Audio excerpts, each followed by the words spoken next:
Hi everyone, welcome back to my channel. എൻ്റെ പേര് Alphonsa George.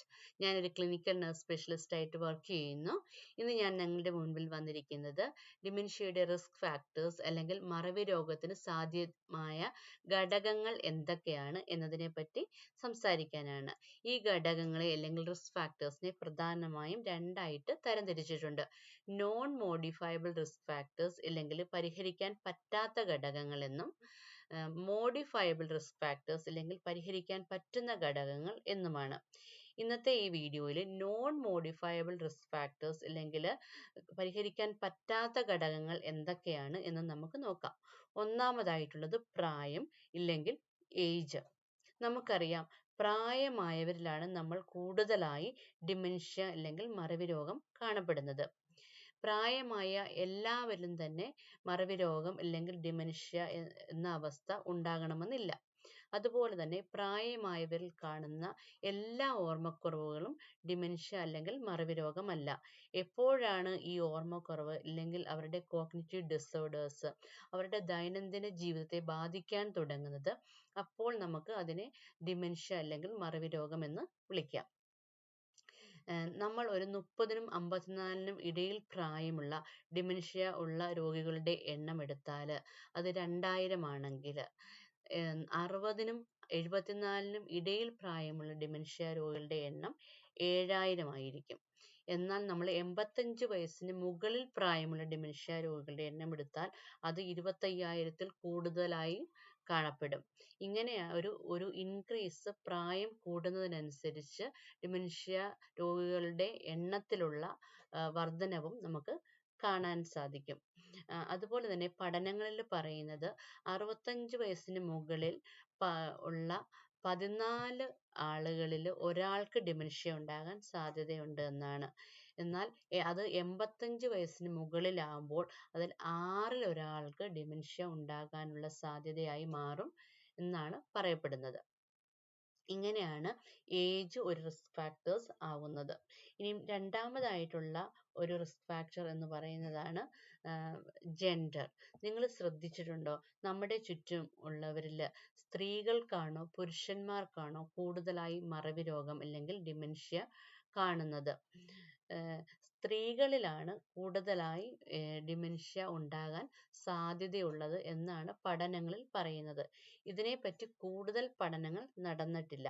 എന്നാലും ചില പഠനങ്ങളിൽ പറയുന്നത് സ്ത്രീകളിൽ ഉണ്ടാകുന്ന പ്രായമാകുമ്പോൾ ഉണ്ടാകുന്ന ഹോർമോണൽ ചേഞ്ചസ് അല്ലെങ്കിൽ മെനോപോസ് ആകുമ്പോൾ ഈസ്ട്രജൻ ലെവലിൽ ഉണ്ടാകുന്ന കുറവ്, ഇവയൊക്കെയാണ് ഡിമെൻഷ്യ ഉണ്ടാകാൻ സാധ്യത കൂട്ടുന്നത് എന്നാണ് പറയപ്പെടുന്നത്.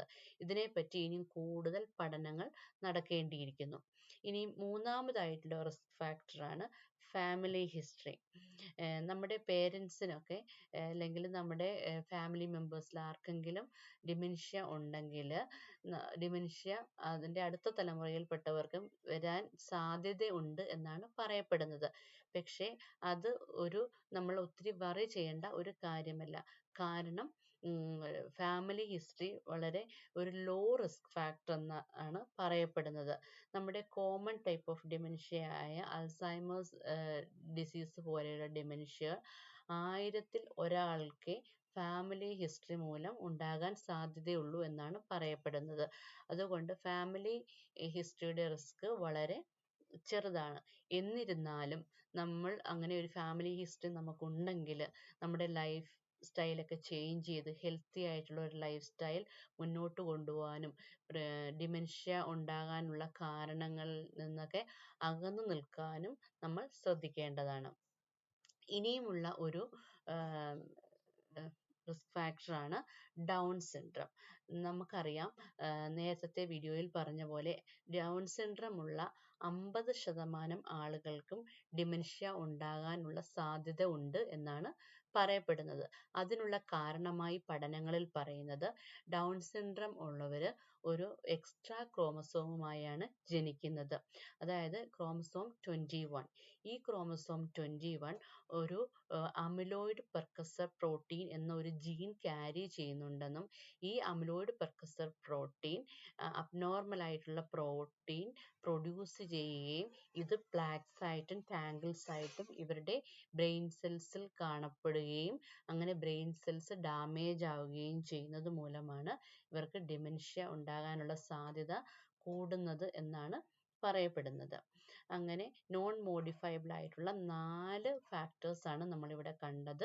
ഒന്നാമതായിട്ടുള്ള ഏജ്, രണ്ടാമതായിട്ടുള്ളത് ജെൻഡർ, മൂന്നാമതായിട്ടുള്ളത് ഫാമിലി ഹിസ്റ്ററി, നാലാമതായിട്ടുള്ളത് ഡൗൺ സിൻഡ്രം. ഞാൻ ഈ വീഡിയോയിൽ പറഞ്ഞ എല്ലാ കാര്യങ്ങളും നിങ്ങൾക്ക് മനസ്സിലായി എന്ന് കരുതുന്നു. ഇനിയും അടുത്ത വീഡിയോയിൽ മോഡിഫയബിൾ അല്ലെങ്കിൽ നമുക്ക് പരിഹരിക്കാൻ പറ്റുന്ന റിസ്ക് ഫാക്ടേഴ്സ് എന്തൊക്കെയാണ് എന്നതിനെപ്പറ്റി നമുക്ക് ഡിസ്കസ് ചെയ്യാം. നിങ്ങൾക്ക് എന്തെങ്കിലും സംശയം ഇന്ന് പറഞ്ഞതിനെ പറ്റി ഉണ്ടെങ്കിൽ നിങ്ങൾക്ക് കമൻറ്റ് ബോക്സിൽ ചോദിക്കാവുന്നതാണ്. ഇനിയും അടുത്ത ഒരു വീഡിയോയിൽ കാണുന്നത് വരെ എല്ലാവർക്കും ബൈ. Thank you.